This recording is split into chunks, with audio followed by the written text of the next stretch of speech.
Week 9, and it was the Whack Quackers versus the Burnwash Bombers, number 2 versus number 25. Regis Pollard leading off. Jake Kocher on the hill, striking out the commissioner. Later in the inning, though, Regis would get some revenge as he smokes it down the line. That's a 3-run shot. Quackers up early, and then Kevin Keenan. Bingo! Making it 4-0, Quackers up after 1. In the second, Kevin Keenan on the hill for the Quackers, starting off strong as he gets Eli Beard to swing and miss. But then he struggles. Walking Chris Turborg, he's going to walk Jake Kocher. Then Chris is up, he's walking him too. Eli's going to walk, and that's 3 runs that come across on walks for the Quackers as they're only up 4-3 now. So in the third, Jake Kocher's up, and he's going to put it out down the left field line, tying up the game 4-4. Kevin Keenan doesn't like it, so the next at-bat plunks him in the head. That would be all the Bombers would get. So in the bottom, Jordan Shelton going opposite field. Jake Kocher dives but can't reach the ball. Shelton would take second. Then up next is Josh Swan down the line. He's going to double. Shelton's coming across and Pollard smoking it. In left field, that's another run for the Quackers. The Quackers are just on at this point. Shelton, he's going to poke it down the middle. 2 runs are going to come across. Kevin Keenan avoids the peg, but has to get back to the base. And then Shelton, another double off the fence. 1 more run would score, and the Quackers would get 5 in the inning, making it 9-4. In the fourth, you're going to see a phenomenal play by Kevin, helping himself. Makes the throw to first. Great hand-eye coordination, but then bases loaded. A grounder to the left side would bring across 1. The Quackers would get an out on the play.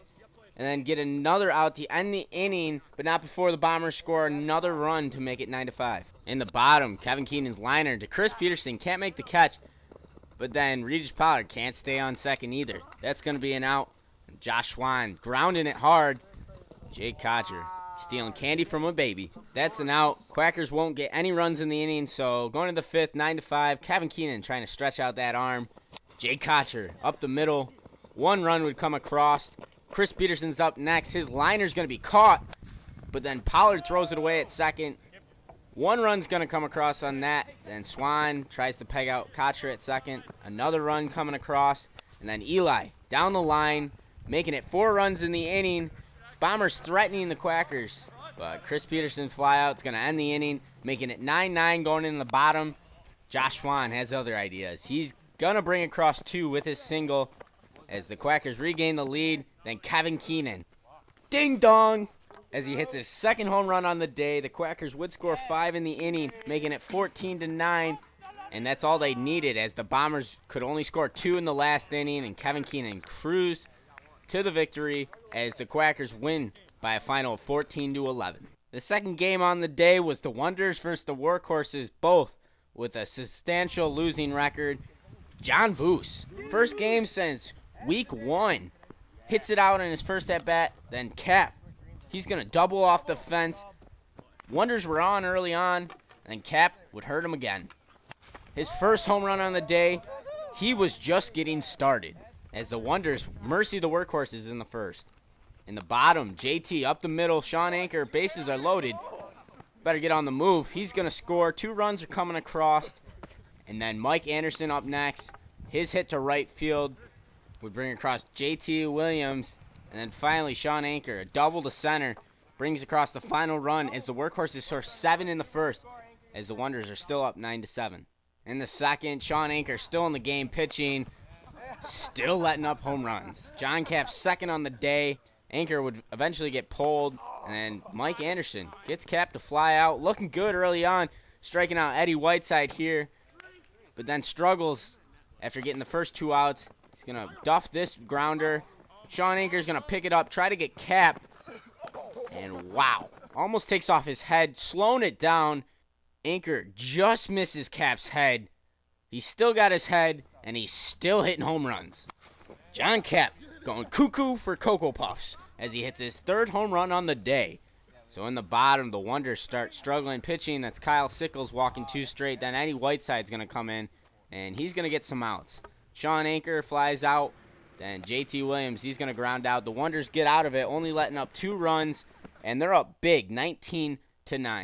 In the third, Mike Anderson still pitching. and he's doing a lot better. Gets Eddie Whiteside there, then striking out Sickles, and finally gets John Booth to fly out. The Workhorses get out of the inning with a 0 for the first time in the day. In the 4th, Mike Anderson's still cruising, getting Eddie Whiteside, then Kyle Sickles for the second time. Then he'd face John Cap too many times.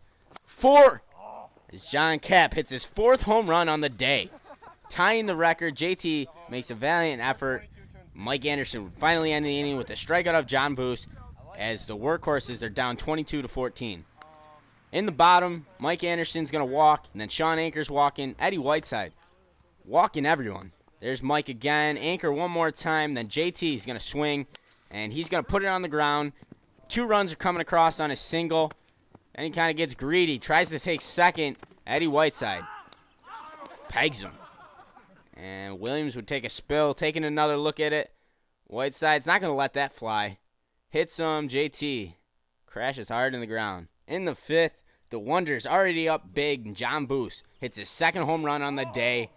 The Wonders just keep pounding the Workhorses. They would have to call it after 5 at a final of 25-14.